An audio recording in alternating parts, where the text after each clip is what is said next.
बिस्मिल्लाहिर्रहमानिर्रहीम। अच्छा जनाब, हम लोगों ने जो सबसे पहला टॉपिक चूज किया है, अभी बहुत सारी बातें हैं फॉरेक्स में, ठीक है, बहुत सारी बातों का आपको भी पता है, आप लोगों ने भी पीछे से एक जाहिर है ट्रेडिंग करते आ रहे हैं, बहुत सारी चीजें इस वक्त आपके दिमाग में पहले से मौजूद हैं। अब उनमें कहाँ कहाँ कौन सी चीजों को दुरुस्त करना है, कहाँ कहाँ मैंने कौन सी चीजों को आपसे खत्म करवाना है, तो ये वक्त के साथ साथ खुद ब खुद ये ऑटोमेटिकली ट्रैक पे आ जाएगा।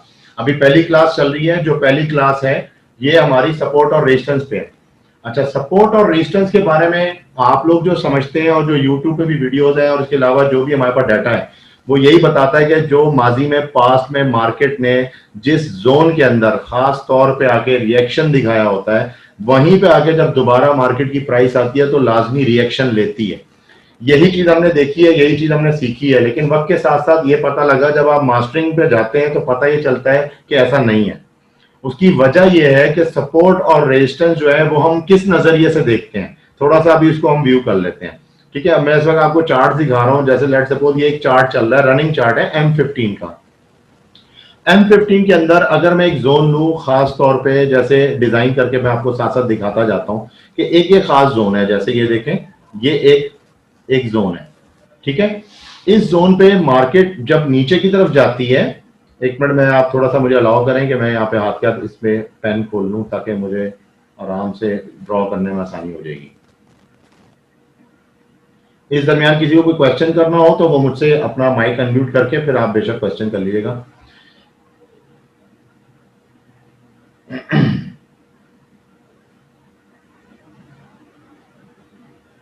अब देखें, जैसे ये मार्केट जैसे डाउन हुई है, 3 कैंडल्स बनाई हैं इसने, उसके बाद ये मार्केट जब डाउन होती है, डाउन होने के बाद इसने कुछ टच लिए हैं ऊपर। आपको विजुअल आ रही है तो जरा मुझे इसका आइडिया दे दिएगा। ये देखें, ये मार्केट नीचे गई, यहां पे आने के बाद मार्केट इस जोन पे पहले टच करती है। ये जो जोन टच हो रहा है, जैसे इसने यहां पे एक पहला टच लिया है, उसके बाद इस मार्केट ने फिर यहां पे दूसरा टच लिया है, ये नोट करते जाए, फिर यहां पे आके इसने तीसरा टच लिया है।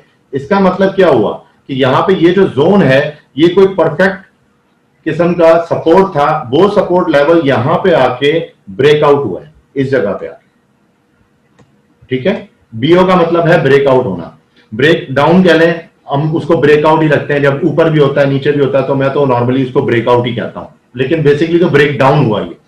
अच्छा, ब्रेकआउट होने के बाद क्या होता है कि आप देखें कि उसके बाद मजीद उसके अंदर इतनी ताकत नहीं है मार्केट में कि दोबारा ऊपर जा सके, वो ऊपर नहीं जाती और वो वहां से फिर मार्केट को मजीद नीचे ले जाता है। यानी कि अब जो नीचे लेके गया है, इसका मतलब दोबारा इसका एक रीटेस्ट है, और वो रीटेस्ट करने के लिए वो क्या करता है, दोबारा आता है और इस कैंडल पे फिर वो 4th टाइम जो है दोबारा रीटेस्ट कर रहा है। ये हमें इस बात को साबित कर देता है कि ये जो एरिया, ये जो खास तौर पे जिस जोन की बात हो रही है, ये एक खास किस्म की सपोर्ट थी या रेजिस्टेंस लेवल था, जिस पे आके ये इस तरह से रिएक्ट कर रही है मार्केट।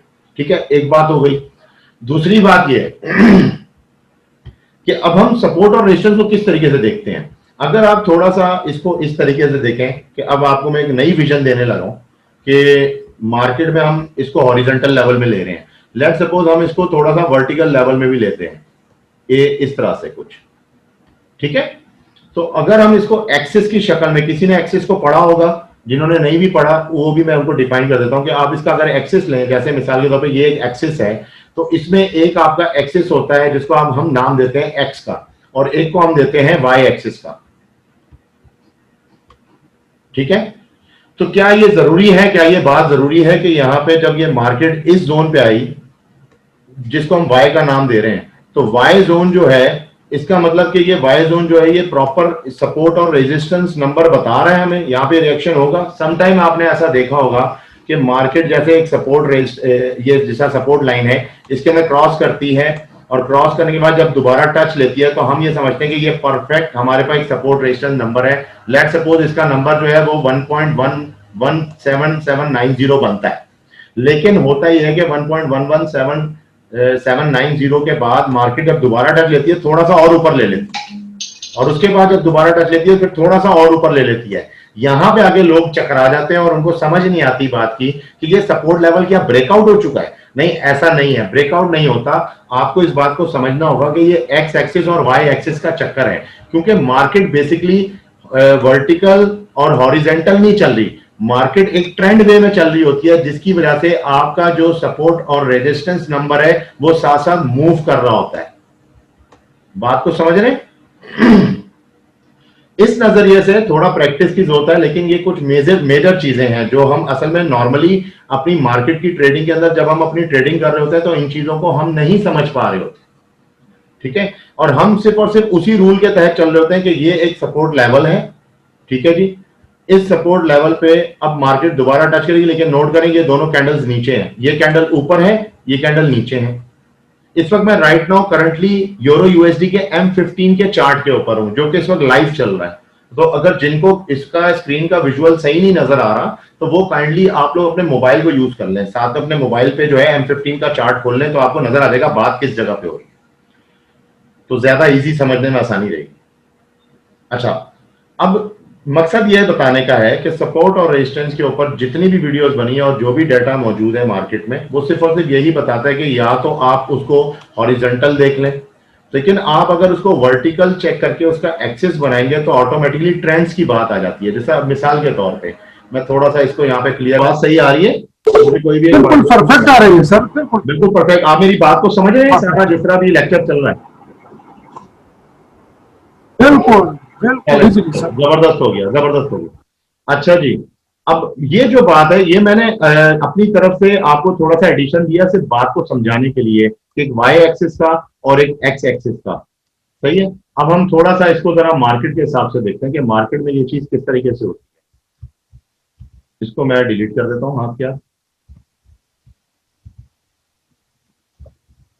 थोड़ा सा विजुअल, इसका थोड़ा सा विजुअल जो है थोड़ा सा कम कर रहा हूं। अच्छा जी, अब देखें, अब मार्केट में खास किस्म का, जैसे अब ये एक ब्रेक डाउन आया हुआ है M15 के ऊपर। पहले हम मार्केट को इस एरिया को चेक कर रहे थे, जो ये एरिया, इसको हमने बहुत बड़ा जूम करके रखा हुआ था और इसको हम चेक कर रहे थे। ठीक है, अब हम मार्केट के इस बड़े एरिया को चेक कर रहे हैं, उसके मुताबिक थोड़ा सा सपोर्ट और रेजिस्टेंस पे बात करते हैं। ठीक है, अच्छा, इधर कुछ रूल्स है सपोर्ट और रेजिस्टेंस के। सपोर्ट और रेजिस्टेंस के रूल क्या है कि अब जैसे मिसाल के तौर पे यहाँ पे एक पॉइंट आप देखें, जिस पॉइंट पे मैं रखा हुआ है अपना क्रॉस हेयर, आपको साफ नजर आ रहा होगा। यहाँ पे मैं एक लाइन खींच देता हूं, बल्कि आपको ज्यादा आसानी हो जाएगी इससे। ये देखें, इस पॉइंट पे जिस जगह पे मार्केट ने अपना पहला टच लिया, वहां पे इस पॉइंट पे मार्केट ने अपना पहला टच लिया। ठीक है, उसके बाद ये मार्केट में जो टच आ रहा है वो आहिस्ता आहिस्ता ऊपर की तरफ आ रहा है, अगर आप नोट करें इस लाइन को क्रॉस करके, और फिर ये जो टच आया ये और ज्यादा क्रॉस कर गया। इसका मतलब क्या,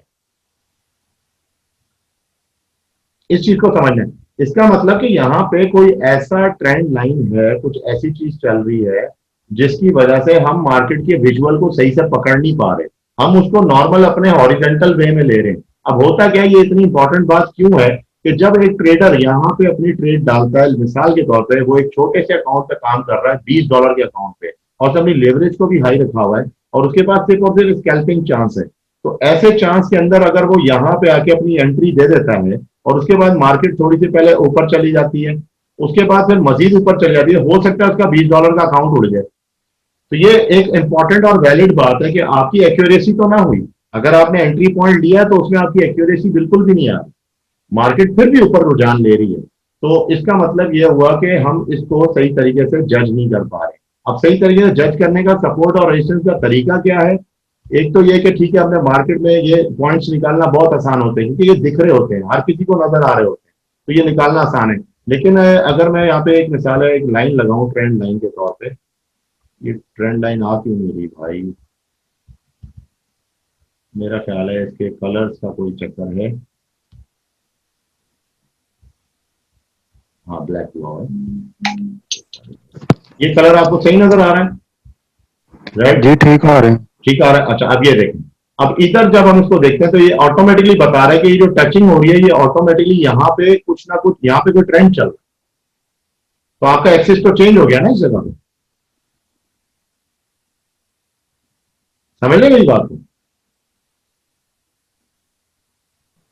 जी सर, जी सर, क्लियर है सर। समझ गया ना? तो जी सर, एक्सिस चेंज हो गया, एक्सिस चेंज होने से क्या हुआ, ऑटोमेटिकली अब मैं क्रॉस हेयर लेके आता हूँ, क्रॉसहेयर लेके आते हैं, पहले यहाँ पे चेक करते हैं, यहाँ पे जब इसने पहला टच लिया था तो मार्केट की प्राइस थी 1.17965, लेकिन क्या हुआ, जैसे जैसे वक्त गुजरा, अब मैं मार्केट में एंटर होना चाह रहा हूँ कि दोबारा एक सेकंड टच लेगा, चलो मैं सेकंड टच की एक छोटी सी ट्रेड लेना चाहता हूँ। मुझे इतनी समझ है कि मार्केट जब टच लेती है पहला, तो उसके बाद सेकंड भी लेती है और थर्ड पे ब्रेकआउट डालती है, तो चलो मैं इसके अंदर थोड़ा सा कुछ पैसे कमा लेता हूँ। लेकिन इसने क्या किया, इसने तो ऊपर की तरफ ले गई, तो जैसे जैसे ये ऊपर ऊपर मार्केट जाती रहेगी, ये मार्केट थी पहले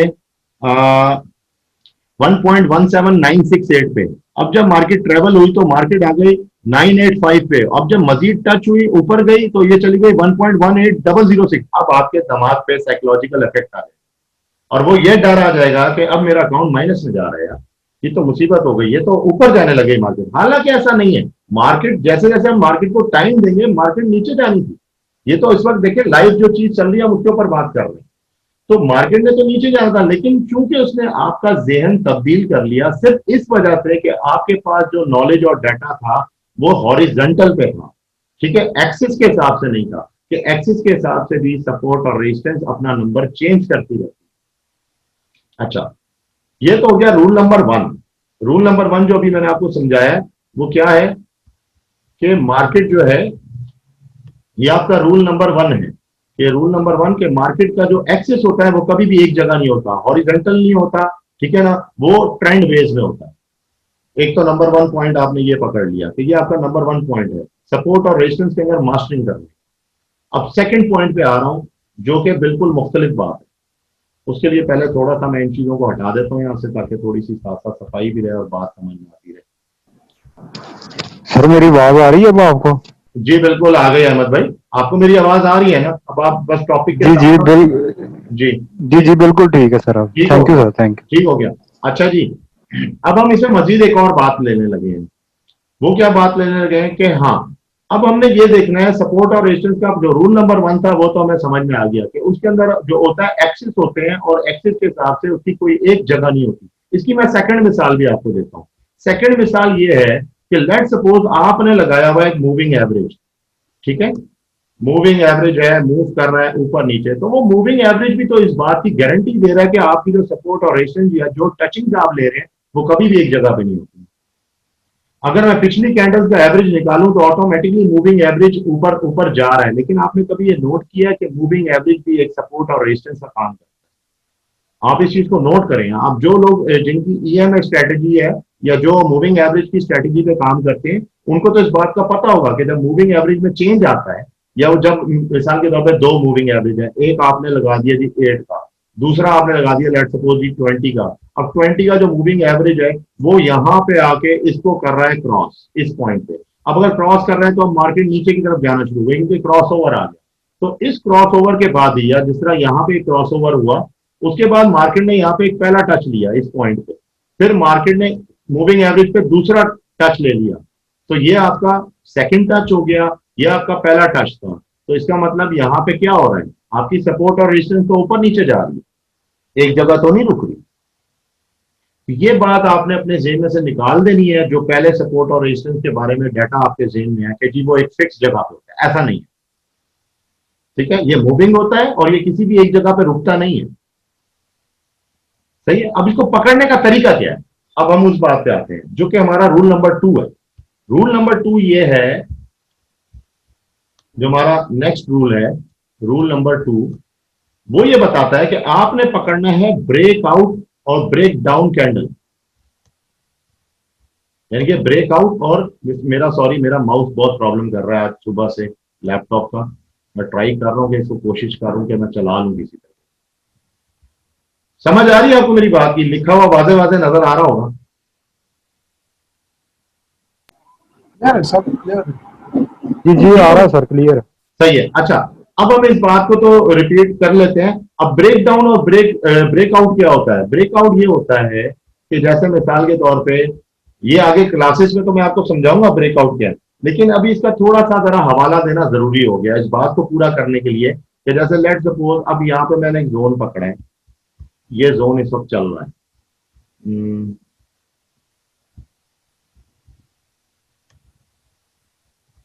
ये जोन देखिए, ठीक है, इस जोन के अंदर मार्केट पहले टच लेती है इस जगह पे, ठीक हो गया। लेकिन इस जगह पे मार्केट पहले ऊपर थी, इस जगह पे, यहां पे मार्केट अचानक से पहले फॉल कर गई नीचे। फॉल करने के बाद मार्केट ने पहला टच लिया, तो ये जो इसका फॉल था ये क्या कहलाता है? यही तो आपका ब्रेक डाउन है कि मार्केट ने एक लेवल को ब्रेक डाउन किया है और अब नेक्स्ट लेवल पे आ गई। यानी कि मार्केट पहले मिसाल के तौर पे इस वाले लेवल पे चल रही थी, जैसे मैं आपको इस तरह समझाता हूं, ये देखें, ये मार्केट पहले इस लेवल पे चल रही थी, ठीक है। अब मार्केट डाउन करके इस लेवल पे आ गई है। उसने जो बीच का ये वाला लेवल था वो इसने अब मार्केट ने इग्नोर कर दिया, ठीक है। अब मार्केट इस लेवल पे आ गई, ट्रेंड के हिसाब से मार्केट अब नीचे जा रही है, ठीक है। अच्छा, यहां पे अब ये टच हुआ तो ब्रेक डाउन और ब्रेकआउट जो कैंडल होता है, हमेशा याद रखें, रूल नंबर 2 में आपको बता रहा हूं, वो आपका परफेक्ट जोन होता है सपोर्ट और रेजिस्टेंस का। यहां पे मूविंग की बात नहीं होती कि ट्रेंड क्या चल रहा है या ये, अब हम बाद में आएंगे, वो मैंने आपको पहला पार्ट बताया कि इसमें एक एक्सेस होता है जिससे ये मार्केट अप एंड डाउन, जो हमारे जो सपोर्ट और रेजिस्टेंस के नंबर होते हैं वो हमेशा आउट हो जाते हैं, उसकी वजह यही है, ठीक है। ये 10 मिनट में अभी मीटिंग खत्म हो जाएगी, कोई बात नहीं, हम उसको फिर आ रहे हैं। जी अब सर, देखिए, अब जो नेक्स्ट पार्ट में आपको बताने लगा हूं, ब्रेक डाउन, वो बहुत ही इंपॉर्टेंट है और बहुत ही यानी कि सिंपल सी चीज है। अब आपको समझ में आ गई ना ये वाली बात, तो मैं ताकि इसको मैं यहां से मिटा दूंगा, ठीक है।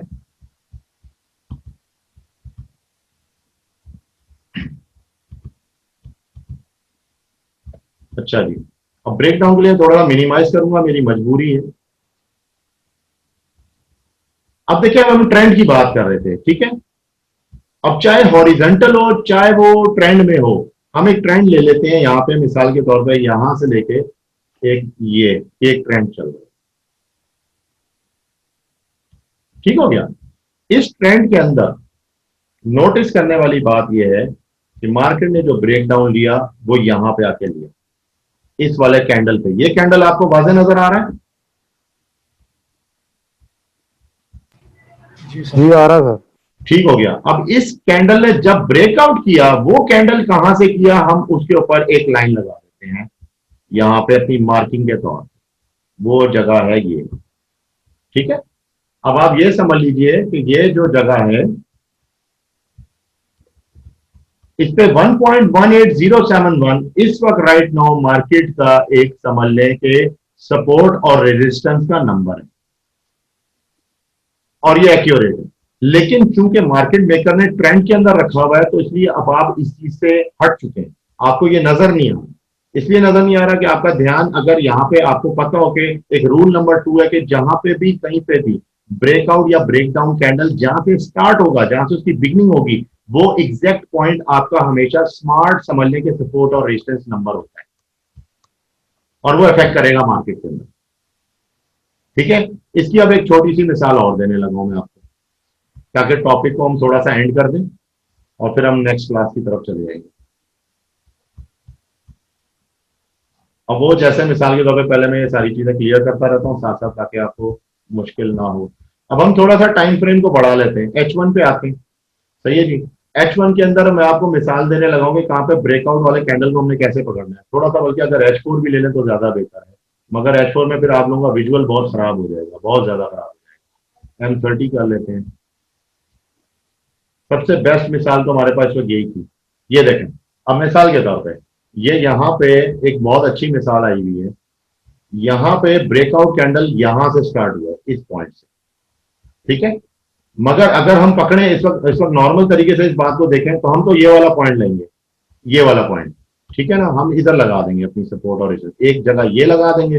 लेकिन आप नोट करें कि यहाँ पे मार्केट का जो पहला टच था, उसके बाद मार्केट में जब ब्रेक डाउन भी आया, एक मिनट, ये देख, ये पॉइंट था, मगर ये पॉइंट एक्यूरेट नहीं है। उसके बाद मार्केट ने ऊपर खोल लिया, दोबारा नीचे आई। अब यहाँ पे इसने बहुत थोड़ा सा लाइन के ऊपर टच किया, बस नीचे नहीं आई। फिर एक उसने दोबारा से मार्केट ने दोबारा कंटिन्यू किया, अब इस लाइन को भी क्रॉस कर गई। अब नोट करें तो इसकी विक्स आ रही है, तो इसका मतलब ये एक्यूरेट पॉइंट नहीं है। एक्यूरेट पॉइंट जो था वो ये वाला था, वो ये वाला पॉइंट, ठीक है। इस पॉइंट को इसने यहां पे आके ब्रेक डाउन किया है। तो ब्रेक डाउन जो कैंडल है व्हाइट वाली, ये साफ वाज़ेह नजर आ रही होगी। ये जो ब्रेक डाउन कैंडल है, ये आपका एक्यूरेट समझने के सपोर्ट और रेजिस्टेंस का नंबर है। आगे जाके ये मार्केट बेशक यहां पे आ रही है, तो ये एक अपना अंदर का इनर जोन बना रही है, जैसा मैंने इलियट वेव में आपसे डिस्कस किया कि वेव्स इन द वेव्स होती है। तो ये सीधा टाइम फ्रेम में भी मजीद टाइम फ्रेम के अंदर मजीद फ्रेम्स है।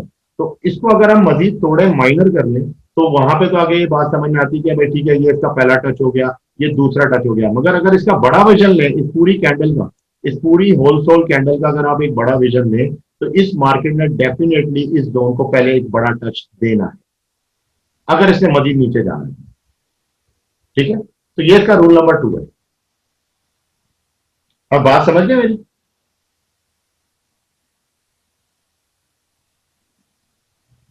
जी मेरी सर। बात समझे? कोई जवाब दे दें जी मुझे। सर। जी सर। जी सर, ठीक है। सही है। अब देखें, अब चूंकि टाइम हमारा कम रह गया, अभी सेशन क्लोज हो जाएगा, तो फिर ये कि अब आप अपने थोड़े से कोई क्वेश्चन आंसर है तो मुझे बता दें।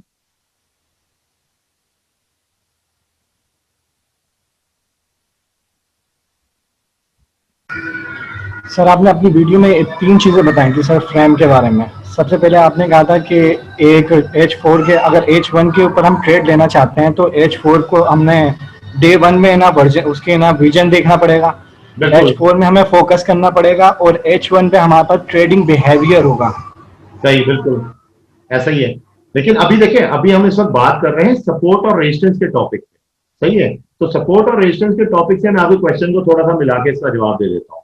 इसका मसला ये है कि देखें, वो बात जो की गई है ना, जो मैं आपसे बात कर रहा था, वो ट्रेंड के ऊपर हो रही है कि आप विजन ले रहे हैं। ठीक है, विजन तो लाजमी सी बात है, जब आप ले लेंगे उसके बाद जब आप ट्रेड लेने लगेंगे तो आपको कुछ ना कुछ तो चेक पॉइंट चाहिए।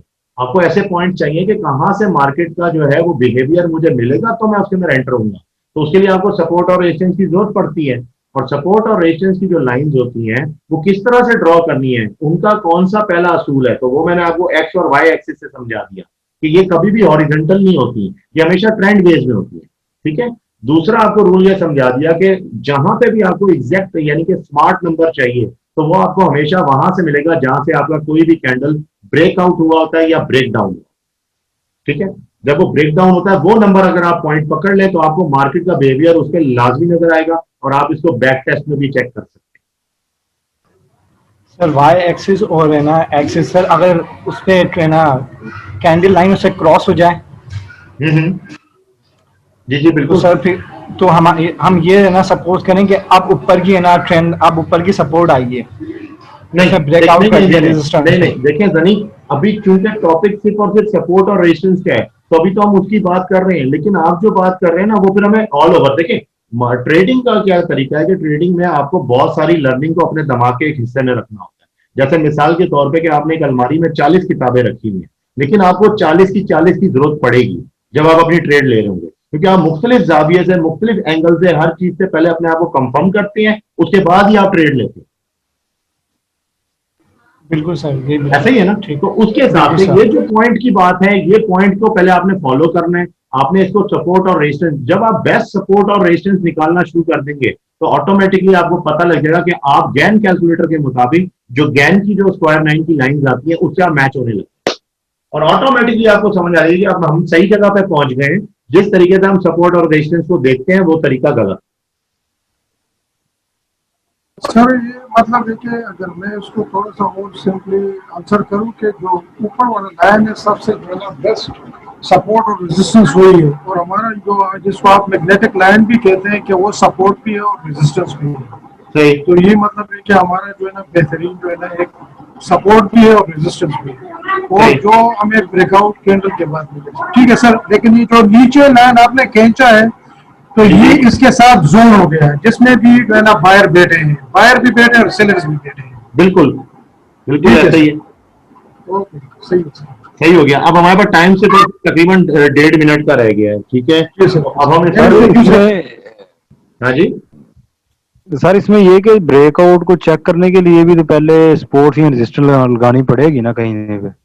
हाँ बिल्कुल ऐसा ही है ना, ये आपका मेन पॉइंट वाली बात है, क्योंकि जाहिर है जब आप एक बड़े विजन में आते हैं H4 पे होते हैं तो जाहिर है आप पहले कोई सपोर्ट और रेजिस्टेंस लेते हैं। उस सपोर्ट और रेजिस्टेंस के लिए भी तो आपको पता होना चाहिए ना, फिर वहीं पे ब्रेकआउट आता है तो फिर आप नीचे वाले टाइम फ्रेम पे आते हैं। लेकिन ये जो हमने टाइम फ्रेम यूज किया है ना 15 का, या फिर हमने जो यूज किया M30 का, वो इस वक्त इसलिए यूज किया ताकि मैं इनको एक्सेस समझा सकूं, क्योंकि हमारे पास 2 प्रॉब्लम है। एक तो हमारा विजनरी प्रॉब्लम आ रहा है इस वक्त राइट नाउ कि आपको स्क्रीन आ रही है ब्लर पे, तो आपको सही से कैंडल वाज़ेह नहीं हो पा रहा, तो मुझे दोनों बातों को देख के फिर बात करनी पड़ी। हम अपने जो टॉपिक पे थे वो सपोर्ट और रेजिस्टेंस के हिसाब से ब्रेकआउट ब्रेकडाउन के कैंडल को समझ गए। अब मैं आपको थोड़ी सी एग्जांपल ऐसी देना चाह रहा हूं जिसमें मूविंग एवरेज भी हो और हाथ के हाथ हम इस बात को भी समझे कि सपोर्ट और रेजिस्टेंस मूव करती हैं, तो वो किस तरीके से करती है, उनको पकड़ने का तरीका क्या है। इस वक्त M15 पे यूरो यूएसडी जो इस वक्त मार्केट दिखा रहा है वो डीपली फॉल ही हो रही है, लेकिन अगर आप नोट करें तो इस वक्त मूविंग एवरेज के हिसाब से जहां जहां क्रॉस ओवर्स आए, तो जहां बड़ा बिग मूविंग एवरेज है वहां पे आप नोट कर सकते हैं कि वो किस तरह से टच हो रहा होता है। उसकी मैं कुछ एग्जांपल आपको यहाँ पे देता हूँ। कलर अब थोड़ा सा हम चेंज कर लेते हैं ताकि आपको वाज़ेह नजर आए। ये देखिए यहाँ पे इस वक्त मार्केट ने यहाँ पे लिया इस पॉइंट पे आके ब्रेक डाउन, ठीक है, मूविंग एवरेज पे उसने पहला टच ले लिया और फिर उसके बाद दोबारा उसी मूविंग एवरेज पे उसने दोबारा दूसरा टच लिया। अब उसके बाद थर्ड टच नहीं हुआ है, आप देखें यहाँ पे कोई टच नहीं हुआ, यहाँ पे भी स्टिल कोई टच नहीं हुआ। दैट मीन्स कि ये मूविंग एवरेज आगे जैसे जैसे जा रहा है ये आगे अब जो थर्ड टच आएगा वो लाजमी इसको लेगा, तो ये एक किस्म का सपोर्ट और रेजिस्टेंस का रिएक्शन दिखा रहा है, ठीक है। एक तो मूविंग एवरेज का तरीका हो गया। दूसरा तरीका क्या है, ये अब हम क्योंकि दूसरे मुख्तलिफ टूल्स के जरिए हम जो है चीजें हमें जो है एक प्रोबेबिलिटी को एक्सीड कर रही होती है या फिर उसका जो मवाजना है वो हमारे लिए ज्यादा बेहतर से बेहतर होता जा रहा होता है, ठीक है। अब हम नेक्स्ट पे आ जाते हैं। मिसाल के तौर पे हमारे पास एक ऑप्शन होता है इसके अंदर चैनल लाइंस का, ठीक है। हम चैनल लाइन लेते हैं और इस तरह से बनाते हैं जैसे यहाँ पे मार्केट थी, तो यहां से हम एक चैनल लाइन लेते हैं इस वाली कैंडल से, इस वाली कैंडल से, और यहां से मैं एक चैनल खींचने की कोशिश करता हूं जो इसको इधर मिलाए, ठीक है। बाद में हम इसको एडिट भी कर लेते हैं, मजीद सेट भी कर लेते हैं। अच्छा, कहीं जगहों पे स्पाइक्स होती हैं, हम क्या करते हैं, हम स्पाइक्स को भी काउंट कर लेते हैं। हालांकि ये चीज बड़ी इंपॉर्टेंट है सपोर्ट और रेजिस्टेंस के अंदर, जो हमें मार्केट में जो ट्रिक करता है, हम स्पाइक्स के ऊपर मार्केट को ज्वाइन कराते हैं। ऐसा नहीं है, आपने ये जरूर देखना कि आपका विजन कहाँ पे ज्यादा से ज्यादा बेहतर और गुड होता जा रहा है, वो आपने जरूरी है। ये जरूरी नहीं कि हम इसको स्पाइक पे ही लगा लें, ऐसा नहीं। अच्छा, अब इसको मैं थोड़ी सी आपको एडिटिंग करके दिखाता हूँ। मिसाल के तौर पर मैं इसको थोड़ा सा इस तरह से इसको ऊपर की लाइन से मिलाना चाह रहा हूँ कि ये जो पार्ट है मेरा ये थोड़ा सा मिल जाए, ये पार्ट, ठीक है, ये पार्ट मिल जाए और ऊपर के पार्ट को भी मैं ले लूँ इसके साथ। ये पार्ट अभी थोड़ा सा आउट है, हल्का सा इसको डाउन कर लेते हैं, ये पार्ट मिल गया। अब हल्का सा ये पार्ट और ऊपर जाएगा,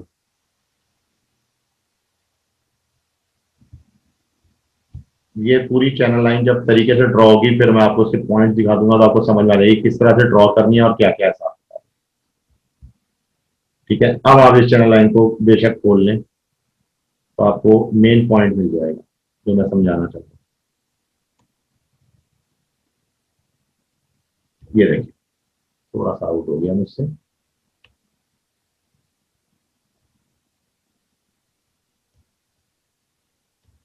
ऐसे, ठीक है जी। अच्छा, अब इसको मैंने यहां लॉक कर दिया। अब यहां पे कुछ पॉइंट समझने के, मार्केट नीचे आई, ठीक है, मार्केट ऊपर गई, पहला टच बहुत ऊपर लिया तो चैनल नहीं बनता कभी भी। चैनल हमेशा जब मार्केट को जिगजैग्स ले लेती है ना उसके बाद ही बनता है, ऐसे हम चैनल को पहले से ड्रॉ कर ही नहीं सकते, ठीक है। जब चैनल हमें दिखती है कि यहाँ पे कोई चैनल बन रहा है तो हमने उस चैनल के पॉइंट्स को नोट किया, ये पॉइंट तो बहुत चैनल से बाहर है, लेकिन उसके बाद आप नोट करें, उसके बाद चैनल ने एक पॉइंट ये दिया, फिर एक पॉइंट ये दिया, फिर एक पॉइंट ये दिया, उसके बाद मार्केट डाउन चली गई मजीद। तो ये जो पॉइंट था, ये जो पॉइंट था, ये वाला पॉइंट, ठीक है, ये जो पॉइंट है, ये पॉइंट एक रिएक्शन दे रहा है सपोर्ट और रेजिस्टेंस का, जिसकी वजह से मार्केट जब नीचे गई तो नीचे जाके मार्केट जब दोबारा रिवर्स बैक ऊपर गई है, ये देखें, तो मार्केट ने वहां पे आके अपना एक रिएक्शन दिखाया और दोबारा नीचे चली गई। ये पॉइंट्स हमें पकड़ने के, इसकी प्रैक्टिस की जरूरत है। यहां से बात बिल्कुल वाज़ेह हो जाती है कि मूविंग एवरेज के मुताबिक भी अगर देखा जाए तो भी बात सही है, और अगर आप चैनल्स के हिसाब से भी देखें तो भी बात सही है कि सपोर्ट और रेजिस्टेंस जो होती है वो किसी एक खास फिनोमिना के तहत नहीं चल रही। मेरा बहुत ज्यादा माउस तंग कर रहा है। एक खास सपोर्ट और रेजिस्टेंस जो है वो एक खास यानी कि एक लेवल पे नहीं चलती, जैसे हम बोले कि बस ये हॉरिजॉन्टल ही लगती है, ऐसा नहीं, सही है। ये ट्रेंड वाइज होती है क्योंकि मार्केट एक ट्रेंड बना के हमेशा नीचे की तरफ आ रही होती है। तो उसके मुताबिक ऑटोमेटिकली सपोर्ट और रेजिस्टेंस के नंबर्स भी चेंज हो रहे होते हैं। लेकिन चूंकि जब आप वेब वगैरह में देखते हैं, तो कोई भी आप वेबसाइट खोलते हैं, उसमें जब आप अमूमन देखते हैं तो उसमें नजर आ रहा होता है, वो उसमें प्रिडिक्टेबल जो है वो सपोर्ट और रेजिस्टेंस नंबर बता रहे होते हैं। या आपने देखा होगा MT4 पे भी जब न्यूज आ रही होती है, तो न्यूज के अंदर भी प्रिडिक्टेबल जो है वो साथ में बता रहे होते हैं सपोर्ट और रेजिस्टेंस नंबर ये है। हालांकि ऐसा नहीं होता, जब उन नंबर पे जाते हैं तो उन नंबर के ऊपर भी क्या होता है, मिसाल के तौर पर आपको एक नंबर बताया कि जी ये सपोर्ट और रेजिस्टेंस नंबर है, ठीक है, यहां से मार्केट आई इस वाले कैंडल पे, एक मिनट में थोड़ा साफ करके दिखाता हूं। मिसाल के तौर पे मिसाल दे रहा हूं मैं, एक सपोर्ट कर लें आप इस बात को कि ये यहाँ पे आपको वेबसाइट के थ्रू पता लग रहा है कि ये एक नंबर है खास, जहां पे मार्केट का रजिस्टर नंबर है। आपने दो चार वेबसाइट पे देखा रजिस्टर नंबर सेम था, सपोर्ट नंबर सेम था, तो आप एक जेन बना के बैठ गए कि जी ऐसे। अच्छा, उसके बाद कैंडल आई यहाँ पे, मैं आपको कैंडल भी शो कर देता हूँ, ये वाली, ठीक है, मिसाल के तौर पे मैं एक मिसाल दे रहा हूं। लेकिन होता क्या है, जब आपने यहां पे आके अपना सेल लगाया मार्केट में, कोई भी लॉट साइज का जो भी था, तो मार्केट मेकर को जब वो सेल का पता लगा, वो क्या करते हैं, मार्केट को उन्होंने ऊपर उछाला। ये जो जंप दी ना उन्होंने उसके ऊपर, तो ये जंप जो है ये बाकायदा एक इल्यूजन के तहत हो रही होती है। लेकिन जब हम उस बात पे स्टडी पे आ जाए तो स्टडी में ये बात फेल हो जाती है, क्योंकि हमने उसको सही चीज से इसको स्टडी नहीं किया हुआ। हमने हमेशा अपने ज़हन में बात रखी है कि हॉरिजॉन्टल ही होती है एक लाइन, सही है, एक खास नंबर होता है, वो सपोर्टिंग और रेजिस्टेंस का नंबर होता है। लेकिन वो विजन जब हम देखते हैं हमेशा उसका, हम किस तरह देखते हैं, ये देखें आपके सामने मैं इस ये एक चीज निकालने लगा जो आपको सारी बात क्लियर कर देगी, वो है क्रॉस हेयर। मैंने क्रॉस हेयर निकाला, क्रॉस हेयर पे मैंने इस पॉइंट को देखा, क्या ये पॉइंट मेरा सपोर्ट और रेजिस्टेंस नंबर है, ठीक है। लेकिन अब आप इसी पॉइंट पे अगर आके देखें, जितना ये क्रॉस हेयर बना रहा है, इसमें एक एक्स एक्सिस दे रहा है, एक वाई एक्सिस दे रहा है, तो देखा जाए तो ट्रेंड के हिसाब से किधर जा रहा है, वो तो इधर आ गया, ठीक है। उसके बाद ये और ऊपर चला गया, ठीक है। यहां पे आके अब आपका जेन, अच्छा मार्केट मेकर के हाथ में टाइमिंग है, वो टाइमिंग को इतना एक्सटेंड कर देता है कि जिससे आके वो सामने साइकोलॉजिकल इफेक्ट चलता है बंदे के ऊपर, उसके ऊपर एक साइकोलॉजिकल इफेक्ट आ जाता है, उसके जेन पे दबाव आ जाता है उसके पैसों का, और वो उसके जोर के नीचे आके दब जाता है, और फिर वो अपने ऐसे उल्टे सीधे डिसीजन लेने पे मजबूर हो जाता है कि यार मैं मार्केट से बाहर निकल जाऊं, मेरे हिसाब से $12 लॉस बहुत है, मेरा से ज्यादा लॉस ना हो जाए। हालांकि वो एक विनिंग ट्रेड होती है, वो फर्स्ट क्लास ट्रेड होती है, वो बहुत अच्छी सेटिंग में आ चुका होता है, लेकिन वो मार्केट में फ्लो में नहीं रह पाता और फिर वो मार्केट से बाहर हो जाता है। या फिर उसको बहुत सारे लोग, एक और वजह भी है, वो शायद आगे के टॉपिक्स में आएंगी तो क्या वजूहत होती हैं, लेकिन इस वक्त जो मैंने आपको बता दी कि ये जो सपोर्ट और रेजिस्टेंस के हिसाब से मूविंग एवरेज की भी एक मिसाल दी, इसीलिए मैंने ये चार्ट खोला ताकि आपको वाज़ेह तौर पर नजर आए। अब आप मुझे बताएं कि अब आप लोगों के क्वेश्चन क्या हैं, वन बाय वन बारी बारी शुरू कर लें ताकि हम उसको क्वेश्चंस को भी इसके अंदर जो है कंक्लूड करके और इस टॉपिक को वाइंड अप करें। ओके सर, पहला क्वेश्चन मैं कर रहा हूँ सर। Ji please. हमारे जो बेसिक जो है ना, मतलब आप जो पढ़ा रहे हैं ना कि ब्रेकआउट और इसकी जो टचिंग है, हाँ तो एक तो ये है कि पहला टच ले लिया, इसके बाद उसने स्विंग ले लिया, फिर दूसरा टच ले लिया। बाज दफा सर इस तरह होता है कि उस सपोर्ट के साथ जो है ना, मतलब है कि वो टच देता है, स्विंग नहीं करता। मतलब है कि एक कैंडल बनी, उसने भी टच किया, दूसरे ने भी टच किया, तीसरे चौथे पांचवे, तो इसको भी हम टच काउंट करेंगे या स्विंग के बाद जो टच होता है उसको? नहीं नहीं नहीं नहीं, अब मैं आपका पॉइंट पकड़ गया, अब मैं रुके जरा, मुझे 10 मिनट दे, मैं इसको समझाता हूं। अच्छा जी, अब जो क्वेश्चन है ना सैफ भाई का, वो बड़ा इंपॉर्टेंट क्वेश्चन है, अच्छा क्वेश्चन। वो कह रहे हैं कि जिस तरह एक पॉइंट के ऊपर, एक खास पॉइंट के ऊपर, जैसे लेट सपोज ये देखो, ये हमारे पास एग्जांपल सामने ही है, ये देखो, इस खास पॉइंट के ऊपर इसने पहला टच लिया, उसके बाद ये वापसी वही, इसने दोबारा, ये देखा जाए तो ये नीला कैंडल भी इसने इसके साथ ही टच ले लिया, फिर इधर देखें ये दो रेड और ब्लू कैंडल है, इन्होंने भी इसी तरह यही किया है कि दो टच एक साथ ले लिया, ठीक है। ये हमारी विजनरी है, हमें विजन में इसलिए आ रहा है क्योंकि इस वक्त हम M15 के ऊपर हैं। अगर हम इसी चार्ट को तब्दील करते हैं आपकी वाली बात पकड़ने के लिए, तो मुझे क्या करना पड़ेगा, मुझे आना पड़ेगा थोड़ा सा, इसको चेंज करना पड़ेगा H1 पे। जैसे जैसे मैं टाइम फ्रेम बढ़ाता जाऊंगा आपके टच ज्यादा आते जाएंगे, आप इस तरह समझें, क्योंकि वर्किंग कैंडल है ना। अब मिसाल के तौर पे जैसे ये देखो, आप इस वाले जोन को चेक कर लो, ठीक है, ये जोन है, इस जोन पे अगर आप देखें तो यहाँ पे कितने ज्यादा टच है, इधर पहला है, दूसरा है, तीसरा है, सही ना, चौथा है, पांचवा है, ये सब एक साथ ही टच होते जा रहे हैं इस जोन के ऊपर। उसी तरह फिर यहाँ पे भी आके इस जोन पे टच होते जा रहा है, ठीक है। लेकिन इसको हम कहते हैं रीटेस्ट होना। ये क्या चीज हो रही होती है, ये देखिए, जब हम इस जोन पे आए, यहाँ पे मार्केट ने अपने टच कुछ कर, अरे यार क्या हो गया, तो बहुत ज्यादा माउस तंग कर रहा है, दोबारा ट्राई करता हूँ। एक इसको मैं इस तरह कर लेते हैं, जैसे मिसाल के तौर पे ये देखिए, ये जो रेड लाइन है आपको क्लियर नजर आ रही होगी, इसमें कोई स्विंग नहीं है, इसमें मार्केट टच हुई यहाँ पे, फिर यहाँ पे टच हुई, इसमें कोई स्विंग नहीं है। मगर आप नोट करें, आप H1 पे हैं, अगर आपको इसके स्विंग चेक करने हैं तो आपको स्विंग दिखेंगे जब आप इसको M5 पे आ जाएंगे या M15 पे, आपको ऑटोमेटिकली इस पूरे पार्ट के स्विंग नजर आना शुरू होगा। जैसे जैसे हम अपना विजन बढ़ाते जाएंगे ना बड़े टाइम फ्रेम की तरफ, तो फिर आपको इस तरह से ये विक्स नजर आना शुरू होगा, जो कैंडल के ऊपर की विक्स होती है। ओके सर, ये ठीक है, अब यहाँ पे कैंडल तो की मैं बिल्कुल क्लियर हो गया सर, लेकिन मैं हाँ, कह रहा हूँ कि अगर हम ये वीकली कैंडल है, ये सैफ भाई जरा मेरी बात पे गौर करें, ये कैंडल है, इसके ऊपर एक विक है ना, ये विक का कैंडल सर। ये क्योंकि H1 के ऊपर है, H1 के ऊपर 1 घंटे का भरपूर तरीके से एक पूरा खुद एक कैंडल बना हुआ है, तो वो कैंडल बता रहा है कि मेरे अंदर अगर आप 1 घंटे को तोड़ के 4 हिस्से निकालें उसके M15 के, तो वो बताएगा कि यहाँ पे इस विक के साथ क्या हुआ, तो वो आपको स्विंग्स दिखेंगे ना M15 में। ये क्लियर हो गया सर, ये बिल्कुल क्लियर हो गया। अभी मैं कहता हूँ, मैं गया मंथली पे या मैं गया वीकली पे, पांच दफा मार्केट जो है ना एक जगह पे जो है ना वीकली पे भी जो है ना 4 दफा टेस्ट करती है, तो उसको भी हम टेस्ट करेंगे। मतलब ये कंसेप्ट सेम है, अगर मिनट 5 पे है या हम मंथली पे है, लेकिन ये कंसेप्ट सेम है, ये सिर्फ रिटेस्ट है। ये मतलब है कि इसको हम टच नहीं कहेंगे कि ये एक बार हुआ, फिर ये स्विंग के बाद जब टच होगा तो फिर हम वो काउंट करेंगे। ये क्लियर होगा, ठीक है सर? बिल्कुल। अच्छा, अब हमने मार्केट को कैच करना होगा, ये बड़ा इंपॉर्टेंट पॉइंट है। किस तरह कैच करेंगे, उसका क्या तरीका होगा और उसका क्या ऐसी क्लिक होगी जो हमें इस बात को साबित कर दे कि अब मार्केट को कैच करने का टाइम है, वो भी मैं आपको इसी में बता देता हूं। जैसे मिसाल के तौर पे हमने ये एरिया चूज किया, ये वाला, ठीक है, ये एरिया हमने चूज कर लिया। अब मैं मोटा मोटा समझा रहा हूं, ज्यादा बारीक में नहीं जाना चाह रहा। मार्केट यहाँ पे आती है, यहाँ पे स्विंग करती है, एक टच करती है, फिर दूसरे टच पे मार्केट इधर ब्रेक करती है। अब ये पॉइंट देखें जो इसने ये वाला ब्रेक किया, ये पॉइंट, ये जो इसने ब्रेक दिया है, ये ब्रेक बता रहा है कि अब ये जोन जो है, ये वाला जो जोन है, ये वाला, ये जोन अब वैलिड नहीं रहा। अब हमने ये चेक करना है कि क्या ये जोन ब्रेकआउट तो नहीं हो रहा, लेकिन चूंकि हम छोटे टाइम फ्रेम पे होते हैं, तो आप देखें इसके ऊपर ब्रेकआउट भी हुआ, दोबारा एक ब्रेक आ गई यहाँ पे इस जगह। मैं आपको इसको थोड़ा सा साफ करके दूंगा।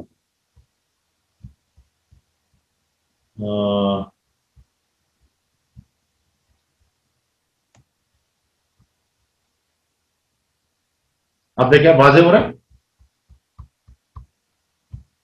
बिल्कुल क्लियर है सर। है ये? अच्छा, यहां पे देखें, इस कैंडल के बाद ये जो कैंडल यहां पे आके यहां टच हुई, इस मूविंग एवरेज के पास, इसने ये पहला सिग्नल दिया है कि अभी अगर मार्केट यहां टच हो गई, इसका मतलब मार्केट में अभी स्टिल वॉल्यूम है, इतना प्रेशर है कि वो इस जोन से भी मजीद, क्योंकि देखें मैं मिसाल के तौर पर इलियट वेव पर काम करता हूं, तो मैंने देखा यार ये पहली वेव तो बन गई, यार ये थर्ड वेव भी बन गई, अब ये फोर्थ की करेक्शन जा रही है, सही है, तो यार अब ये मेरी फिफ्थ तो नहीं निकलने वाली कहीं। सवाल आ रहा है ना मेरे पास, तो मेरे पास कौन सा ऐसा टूल होगा जिससे मैं चेक करूंगा कि यार इस वक्त इसकी सपोर्ट रेजिस्टेंस क्या बता रही है। सपोर्ट और रेजिस्टेंस ये बता रही है कि ये जो पॉइंट है यहाँ पे टच हो चुकी है और यहाँ पे एक विक बन गया। अब चूंकि मैं H1 के ऊपर हूं, तो H1 के हिसाब से तो इधर विक बन गया, तो मुझे इसको खोल के देखना चाहिए कि M15 में इसके अंदर क्या हुआ। तो M15 का चार्ट मुझे ज्यादा वाज़ेह बताएगा कि अभी मार्केट ने मजीद प्रेशर ऊपर लेना है या इसका रुख बदल चुका है। बड़ा चार्ट नहीं बताएगा, बड़ा चार्ट आपको एक विजन देता है, ठीक है, छोटा चार्ट बताएगा। बिल्कुल, सबसे छोटा पहले छोटे चार्ट ने क्या किया, छोटे चार्ट, अब देखिए H1 में ही दोबारा क्या हुआ, ये 1 घंटा था, 1 2 3 4 5, 5वें घंटे में इसने कैसी कैंडल बनाई, दोबारा यहां से लेके यहां ऊपर लाया, मगर इस जोन पे भी नहीं लाया, इस जोन को टच भी नहीं किया और दोबारा नीचे चला गया, और उसके बाद फिर ये रेड कैंडल बिल्कुल ही मार्केट को नीचे लेके आ, ठीक हो गया। अब इसको मैं आपको थोड़ा सा क्लियर करता हूं और बातें भी क्लियर हो गई। आप नोट करें इसने कैंडल कैसा बनाया, ये जो ब्लू कैंडल है 1 घंटे के अंदर इसने किया गया, इसने उतार भी दिया, इसने चढ़ाव भी दिया, और उसमें बीच में डॉजी थोड़ा सा वेटेड बॉडी के साथ, जिसमें दोनों साइड की जो विक्स है वो इक्वल है, ऊपर भी और नीचे भी। इसने शफल किया इस जगह पे आके, और हो सकता है कि मार्केट मेकिंग का टाइम हो इस टाइम पे, क्योंकि मार्केट मेकर की बकायदा टाइमिंग होती है। जब मार्केट में आता है तो खसूसी तौर पे वो सेशन टाइम आउट के टाइम पे आता है, जब दो सेशन आपस में मिलते हैं और एक सेशन खत्म हो रहा होता है, तो वो मार्केट में फ्लक्चुएशन पैदा करता है, ताकि लोगों को समझ ही ना आए और वो जो सुबह से उन्होंने याद किया हुआ है वो भी भूल जाए कि हम कर क्या रहे। ठीक है, अब आप अगर इसको अपने रूल के हिसाब से देखें कि यार रूल के हिसाब से देखो, मार्केट नीचे आई थी, यहाँ पे एक टच हुई है इस पॉइंट के ऊपर, उसके बाद यहाँ पे टच नहीं हुई है, इसका मतलब मेरा ख्याल है मार्केट अब नीचे जाएगी। जब कैंडल क्लोज हुई, अब देखें इस टाइम पे कैची मोमेंट क्या है। कैची मोमेंट ये है कि अगर आप यहाँ पे ट्रेड डाल देते हैं इस जगह, ठीक है, तो ये तो हमें क्योंकि एक चीज हुई भी है, नजर आ रही है कि ये रेड कैंडल है, तो फिर तो बात करना आसान है, लेकिन रनिंग मार्केट के अंदर इस पर बात करना ऐसे आसान नहीं हो रहा कि भाई ये मार्केट नीचे चली जाएगी, हो सकता है ये ऊपर चली जाए। तो कौन सी ऐसी चीज है जो मुझे बताएगी कि ये मार्केट अभी मजीद नीचे जाएगी? तो उसके लिए लाजमी मुझे ज़ाहिर है फिबोनाची का इस्तेमाल करना पड़ेगा, मुझे इलियट वेव थ्योरी को समझना पड़ेगा, मुझे और बहुत सारी चीजों को देखना पड़ेगा। तो जब मैं उन चीजों का बंडल बनाऊंगा तो मैं एक जगह पे आके खड़ा हूं। और मेरी बात समझ गए? बिल्कुल सर, आपकी बात बिल्कुल मैं तो समझ रहा हूँ सर। और बाकी जो है ना, मतलब एक मेरे भाई ये देखिए ना, अभी खुद इस ही करना है। वक्त इस पे बात करना बहुत आसान है, इस पे तो कोई भी खड़ा होगा बात कर लेगा कि हाँ जी ये कैंडल आ गया जनाब, ठीक है, हाँ, ठीक है, बस ठीक है, तो नजर आ रहा है। लेकिन अब यहाँ मार्केट ये जो चैनल में ऊपर गई है, चैनल के बाद अब ये मार्केट देखिए दोबारा इधर आके इसने इस चैनल को टच कर लिया। अब ये चैनल दोबारा टच होगा स्विंग के मुताबिक, इसका फैसला ये वाला जोन करेगा। अभी जो इस वक्त रनिंग कैंडल है, ये वाली जो इस वक्त राइट नाउ रनिंग कर रही है, अगर ये कैंडल इसको क्रॉस कर जाती है, मार्केट मजीद नीचे है। लेकिन अगर नहीं करती और इसी जोन से दोबारा रिवर्स देती है, इसका मतलब मार्केट दोबारा इस चैनल को टच करना चाह रही है, एक दफा इस चैनल के अंदर आना चाह रही है। यानी अगर इसने पहला टच यहां लिया था, दूसरा टच यहां लिया था, तो तीसरे टच में हो सकता है मार्केट आपको यहां से ब्रेकआउट करके ऊपर निकल जाए। तो फिर हम बोलेंगे कि हाँ, ये इलियट वेव की, ये पहली वेव थी, ये सेकंड वेव थी, ये थर्ड वेव थी, और ये अब जा रही है फोर्थ वेव। और फोर्थ वेव चूंकि यहां मुकम्मल हो गई, अब फिफ्थ ऊपर निकल गई। अब ये तो मैं अपने हिसाब से इसलिए कर रहा हूं क्योंकि मैं एक प्रैक्टिस में हूं, तो प्रैक्टिस के हिसाब से मैंने फौरन H1 पे रख के ये बात समझ के मैंने कर दी। समझ है मेरी बात? जी बिल्कुल सर। अच्छा जी, आप नेक्स्ट क्वेश्चन दें। अच्छा, हमारे पास जो टाइम है, सब रिमेनिंग अभी शायद बहुत टाइम है।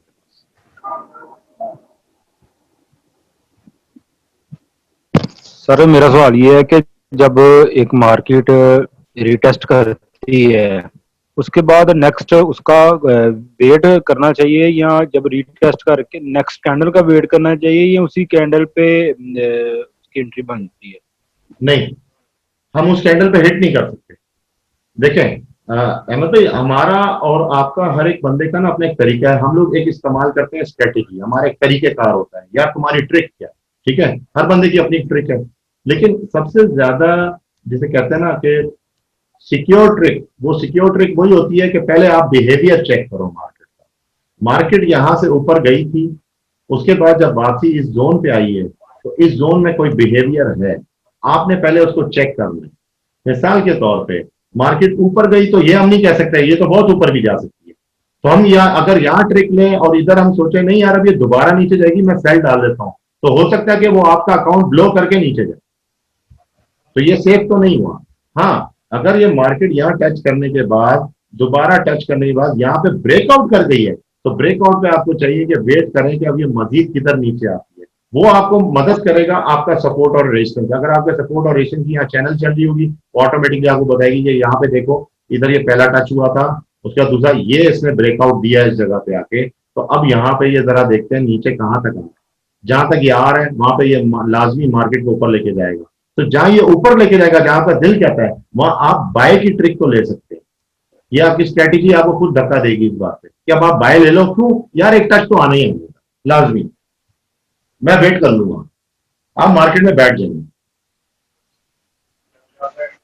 समझिए मेरी बात? जी अहमद भाई।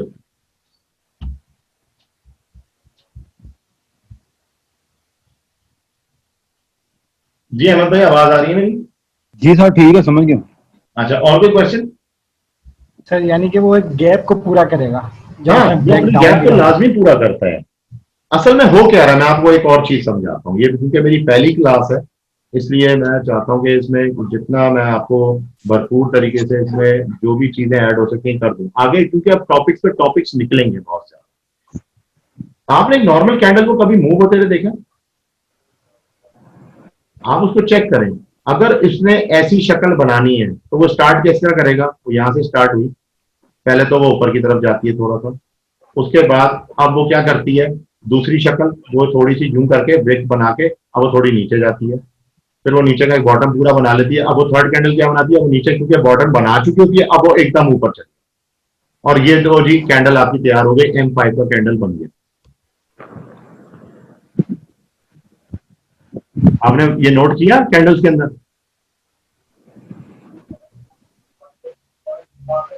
सही है ना? जी सर। अच्छा, अब जब ये चीज आपने देखा कि ये पूरा जो ड्रामा चलता है 5 मिनट के अंदर, वो कैंडल किस तरह पहले ऊपर नीचे कर रहा होता है, पहले तो ऊपर करता है, इसको ब्लू कर देता है ना, इस वाले कैंडल को, ठीक है, ब्लू करने वाला यहाँ पे एक विक तैयार करता है और इसको कर देता है रेड। रेड के बाद क्या करता है, नीचे अचानक से ब्लू होता है और एकदम शूट मारता है और पूरी कैंडल तैयार हो जाती है। तो अगर हम इसको तोड़ के देखें M1 के ऊपर, M1 के टाइम फ्रेम में, तो आपको ये बताएगा कि ये यहां पे शुरू हुआ था, ठीक है, ये पहले ऊपर गया, इसने ब्रेकआउट किया, सही है, ये ब्रेक डाउन करके इसने पहले टच लिए, ऐसे ये देखो ये टच लिए, फिर इसने टच लिया, उसके बाद ये अब ब्रेक आउट कर गया ऊपर की तरफ। तो जो जिस जोन से ये आया था उस जोन को भी ये ब्रेकआउट कर दिया, अब ये कैंडल ये बन। तो अगर इसी कैंडल की मूवमेंट को हम समझ लें कि कैंडल और नॉर्मली क्या बिहेवियर दिखा रही हो, तो आपको रटा लग जाएगा इस चीज का। और ऑटोमेटिकली जब आप उसको एक बड़े कैंडल को देख लेंगे ना, जिसका साइज होगा कम से कम भी H4 का, तो आप बोलेंगे कि हाँ इसमें 4 घंटे हैं। H4 के अंदर जो इस वक्त ये कैंडल बिहेवियर दिखा रही है, जैसे मिसाल के तौर पर ये देखेंगे ये कैंडल है, तो पहले तो ये काफी देर तो ब्लू रही होगी ना, इस जगह पे काफी देर तो ये ब्लू होगी। तो इस 4 घंटों के अंदर क्या हो रहा है, वो 4 घंटों के अंदर लाजमी सी बात है ऐसे स्विंग्स बन रही होते हैं, स्विंग्स बन के फिर ब्रेक होता है, ब्रेक होके फिर दोबारा उसके ऊपर स्विंग बनता है, ये तरीका।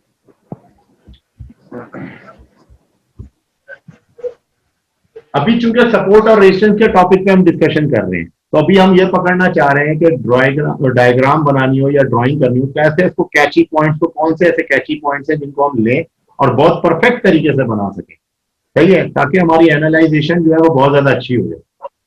आगे मजीद जो टॉपिक्स आएंगे वो बताएंगे आपको खुद ही कि ट्रेड किधर ज्यादा अच्छी होती है, किधर ज्यादा बेनिफिट है, कहाँ फौरन पैसा ले सकते हैं और मार्केट से बाहर आ सकते हैं। और कोई क्वेश्चन अभी तक? जुबैर भाई का कोई क्वेश्चन नहीं है? नहीं, मैं सुन रहा हूँ आपकी, मैं क्वेश्चन जो दोस्तों ने किया मेरे को समझ रहा हूँ।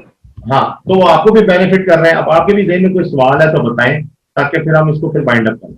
सर मूविंग एवरेज कौन सा इस्तेमाल करना चाहिए एज ए सपोर्ट रेजिस्टेंस देखने के लिए, जैसे जो आपने पहला यूज किया था? नहीं, देखिए मेरी बात, वीडियो में अभी इस वक्त जो है ना मूविंग एवरेज हमारे पास जो है इस वक्त यहाँ पे 1 2 3 4 मूविंग एवरेज इस वक्त स्क्रीन पे नजर आ रहे हैं, ठीक है। एक ये ब्लू वाला है, हो सकता है स्क्रीन ब्लर है तो आपको सही नहीं पता लग रहा हो, एक रेड वाला है यहाँ पे, ठीक है ना, इसी तरह फिर यहाँ पे येलो भी है। लेकिन आप कुछ भी करें, आप किसी भी टाइम फ्रेम पे आ जाए, देखिए मैं आपके सामने टाइम फ्रेम अभी चेंज करता हूँ, मैं M1 से स्टार्ट लेता हूँ, आप कोई भी टाइम फ्रेम पे आ जाए, जिस टाइम फ्रेम पे आप मौजूद हैं, मूविंग एवरेज आपको उसकी सपोर्ट और रेजिस्टेंस मूव होती हुई दिखाए, कोई भी टाइम फ्रेम पे आप। अब जैसा मैंने M1 किया हुआ है, आप M5 पे आ जाए, ये देखिए यहाँ पे M5 पे वो ग्रीन मूविंग एवरेज बता रहा है, ठीक है। अब इसके लिए क्या है मेन पॉइंट? मेन पॉइंट ये होता है कि बहुत से लोग मुख्तलिफ सेटिंग रखते हैं, जैसे मिसाल के तौर पे कोई EMA ले लेता है 8 का। 8 का मतलब ये होता है कि उसने किया क्या, उसने ये जो इस वक्त मिसाल के तौर पे जैसे ये रनिंग कैंडल है, ये वाली अभी रनिंग कैंडल बन रही है ना, ये वाली, ठीक है, M5 पे। इससे पहले, इस कैंडल से पहले 1 2 3 4 5 6 7 और 8, ये 8वीं कैंडल, आपने इस पूरे मजमुए का एक एवरेज निकाला है। वो एवरेज उसने आपको ऐसे धागे की तरह दिखा, क्योंकि आप एक एवरेज ले रहे हैं। अब आप 8 की जगह 16 डाल दें तो 16 कैंडल्स का आप लेंगे, तो जितना अच्छा एवरेज तभी आएगा जितने ज्यादा नंबर होंगे। हमेशा याद रखें कि जो नंबर कम लिए जाते हैं मूविंग एवरेज पे, वो हमेशा हाई टाइम फ्रेम के लिए लिए जाते हैं, जैसे डेली है, ठीक है, या H4 है, ठीक है, या फिर H1 है। सही है। जब आपको नीचे टाइम फ्रेम पे आना है, जैसे M1 हो गया, M5 हो गया या M15, तो फिर आप अपने ये जो ड्यूरेशन है ना कैंडल्स का, उसको बढ़ा दें, उसको कम से कम आप 16 रखें, 17 रखें। मगर इसमें कोई ट्रिक नहीं है। एक जमाना था, मैं भी जब ये काम सीख रहा था, तो मुझे ऐसा लगता था जैसे इसका कोई खास नंबर है, पर ये लोग बताते नहीं, पर ऐसा नहीं है। ये एक टूल है, और इस टूल के अंदर जितनी इनपुट आप डालेंगे उसी का रिजल्ट निकाल के आपको दिखाएगा।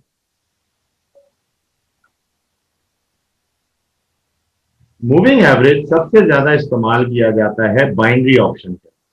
बाइनरी ऑप्शन के अंदर जो कमांड्स दी जाती हैं वो ये 8 की होती हैं, 7 का मूविंग एवरेज आ गया, 3 का मूविंग एवरेज आ गया, क्योंकि उन्होंने 1 मिनट के अंदर अपनी ट्रेड को विन करना होता है, वहां पे इन धागों की जरूरत पड़ती है। लेकिन चूंकि ये बहुत ज्यादा जबरदस्त चीज है, मूविंग एवरेज का एक आसरा मिल जाता है बंदे को, एक पूरी डायग्राम बनानी आसान हो जाती है। कई जगहों पे हो सकता है आपकी नजर फिर जाती है, आपको नहीं समझ आती कि यार ये जो मैं ट्रेंड ले रहा था, मुझे चैनल लाइन किस तरफ डालनी है। मूविंग एवरेज गाइड कर देते हैं कि भाई ये आपका जो ट्रेंड जा रहा है उस पर चैनल आ रही है। अब मैं आपको इसकी चैनल की भी एक रिस्पॉन्स वो बताता हूँ, यहीं पे इस वक्त करंट मार्केट के अंदर दिखाता हूँ। ये करंट मार्केट इस वक्त चल रही है, चलो चैनल ही बना लेते हैं तरीके से, यहां से एक चैनल ले लेते हैं, ठीक है। लेट सपोज जी ये एक चैनल है हमारी, यहां से लेके ये यहां तक ये चल रही है, ठीक हो गया। अच्छा, इसको मैं ले लेता हूं इसके नीचे, ठीक है जी। और यहाँ पे इसको अब आप थोड़ा सा फाइन कर लें, ऐसे करके देखो, आप ऐसे इसको फाइन कर लें, जब ये पूरी तरह से ड्रॉ हो जाएगी तो ये खुद बता देगी। चले, अब ये मोटा मोटा मैंने ड्रॉ कर लिया जैसे। अब आप इसको जरा ये पेन से समझें, ये देखेंगे मार्केट जा रही है ऊपर, ठीक है। मार्केट में जब ब्रेकडाउन दे दिया, चैनल को ब्रेक कर दिया, इस चैनल को यहां से ब्रेक किया ना, तो ये आप नोट करें इस पॉइंट को, इस पॉइंट को आप नोट करें। यहां से मार्केट ने स्विंग लिया, मगर स्विंग के बाद मार्केट ने दोबारा इस चैनल को एक दफा टच किया, ये देखिए,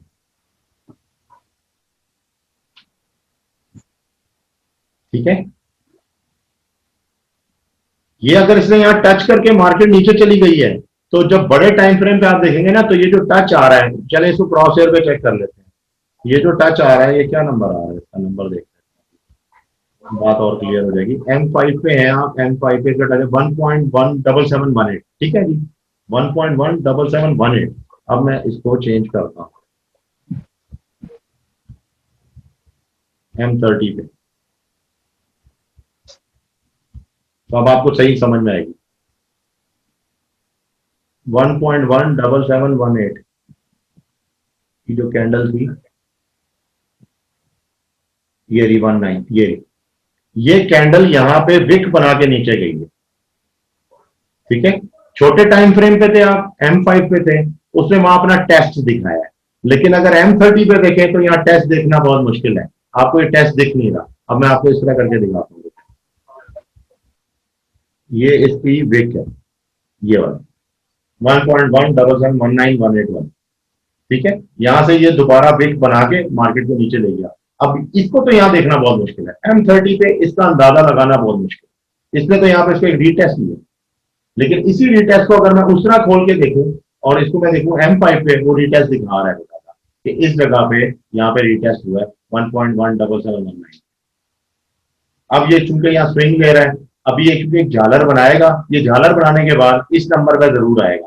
तो ये नंबर आपका एंट्री पॉइंट नहीं होगा, ये आपका TP पॉइंट हो सकता है, आप टेक प्रॉफिट ले सकते हैं इस पे, ठीक है।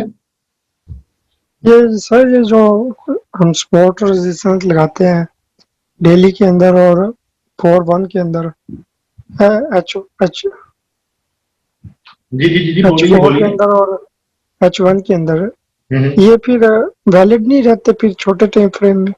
नहीं, क्यों नहीं वैलिड रहते, ये तो वैलिड रहते हैं। अब मिसाल के तौर पे ये तो अभी हमने एक पॉइंट यहाँ पे जो दिया 1.17719 का, इसको हमने M5 पे लिया है, मगर हमें इसने बताया हमें वहां पे कहाँ पे M30 पे आगे कहीं जाके से इस छोटी कैंडल को दिखाया। सही है, जाहिर है M5 है, और इसी कैंडल को काउंट करना शुरू करें यहाँ से, तो 1 2 3 4 5 6, सही है ना। अब ये 5 है, तो 5 को 5 से मल्टीप्लाई कर 25 बन जाते हैं। 25 मिनट्स का, यानी कि M30 का एक पूरा कैंडल से दिखा दिया कि M30 में भी एक विक थी। इसी तरह अब आपके वाले पॉइंट पे आ रहा हूं, जो यहाँ के जो टॉप एजेस आ रहे हैं, जो इसको छोटे टाइम फ्रेम पे दिखा रहे हैं, जैसे मिसाल के तौर पे ये हैं और ये हैं, तो ये तो अपनी जगह वैलिड है।